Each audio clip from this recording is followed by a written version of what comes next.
Welcome back to Steve Robb Reviews. Today I'm going to share my idea of the best trimmer line that I've ever run across. This is the product right here. I'm going to bring you over to the workbench. I'm going to show you exactly why I think this is the best trimmer line. Now I have 3 trimmers and this is the smallest trimmer. It goes all the way up to my industrial brush cutter, and I also use trimming line on it, and I only use this now. Now I have tried maybe 6 or 7 different types of trimming line, all different shapes, all different manufacturers, and you know what? It came down to me finding this product at my Home Depot. I don't sell anything on my channel. You go look for it yourself, right? But I'll just show you the label. I'll show you where, the brand name and everything. But this is by far the best trimming line that I have found yet. It doesn't break very easily. It's very cheap. I paid $5 for this. I mean, come on, $5. So, what makes a good trimming line? Well, how many of you have used your trimmer? Like this is my little small trimmer here that I just use in my residential lot. And you're using it for a bit and all of a sudden the line will break and you'll try to take it apart and you've seen where the line has fused together. How many of you notice that where it's just melted right together? Now you have to pry it apart, and this happens quite often with a lot of big brand name lines. So when I ran across this stuff, that doesn't happen to me anymore. And especially if you're turning your trimmer, inverting it to cut along a grass edge between, say, your concrete and your grass, and you want to have a nice fine cut going all the way along, so you turn your cutter head, sideways. Well, that really builds up a lot of heat in the power head, and that's where you get a lot of times the line melting and just fusing to each other. So the next time you want to, bump the trimmer head and have the line come out, well, nothing comes out, right?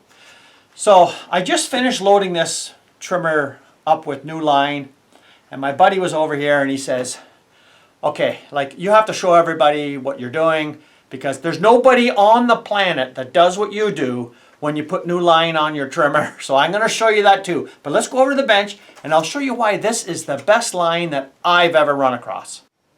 Okay, first off, there's the line right there. And if we take a real close look, yeah, this stuff is made in the USA. And I've never seen this brand before. I'm not too sure where you could even possibly buy that, except I bought mine at Home Depot. And this one here, you can see, is the 095. Now they have smaller ones and they have larger diameter. My big trimmer will go up to a 120. And you know what? I don't need it. I use this 95 on everything and it seems to work just fine for me. So now I'm going to try and show you exactly what's so special about this line. I'm going to try and zoom you in real good so you could see how the design of this line is just, well, I think far superior than all the other lines that I've looked at so far. Okay, I've got you zoomed in as close as I can get with this camcorder, but as you could see, if you take a look, you can see that there's like ripples. You see the fine little ripples that go around the whole thing? So these small little ripples that go around the whole line, and they're spaced in between, you could see where that prevents your trimmer line from fusing together. And you know what? It does a terrific job, because if this was completely smooth or even different shaped, I find that, well, they still fuse together. But this here, I don't know whether it's just a cooling effect that doesn't let the line get all heated up and fuse together, or whether if it does fuse, it only fuse a little bit on this outside edge and then it lets go. So I think that was a pretty good design from them. So, but overall, I don't really care too much about the brand, really. I mean, this line, I don't think it makes that critical of a decision by going by the brand. But what I go for is I look for a line that's got these small little ripples going all the way along. And that makes a huge difference when you're actually loading the line onto your trimmer head. And of course, it makes it come off your trimmer head so much easier when you want to release a little bit of cable at a time. Okay, so regardless the type of trimmer that you have, they pretty much have the same type of trimmer head on it. Now this particular unit is a still, so I can take this unit in half where I can put a different attachment on, and a lot of times what I use is my pole saw. So I can just undo this here, this disconnects, the trimmer head stays there, and I can put a different attachment on. So what I'm going to do is I'm going to take this trimmer attachment off, I'll put it on the bench, I'll put it upside down, and I'll show you exactly what I do. Now I've already loaded the line on, and I'll take it apart and I'll show you exactly what I do every time I feed new line into my trimmer.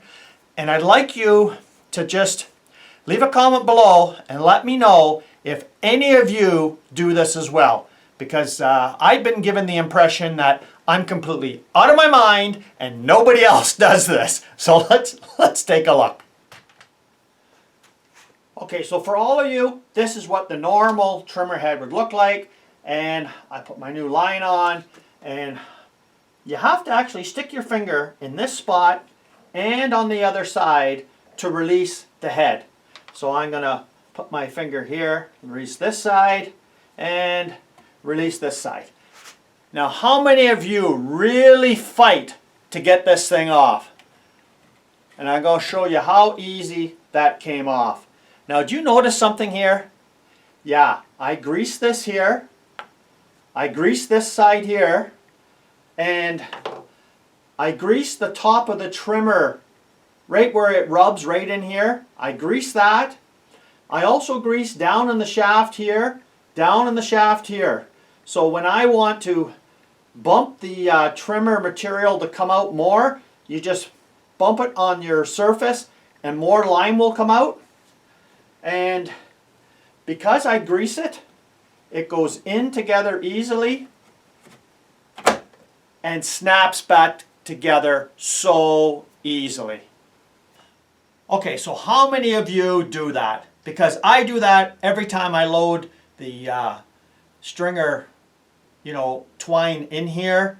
And it makes it so much easier. This comes off and on so much easier. I do see people just about breaking your thumbs trying to pull it apart, and I've had people drop off trimmers for me to work on, and I thought, you know what, just take that whole head here and buy a new one.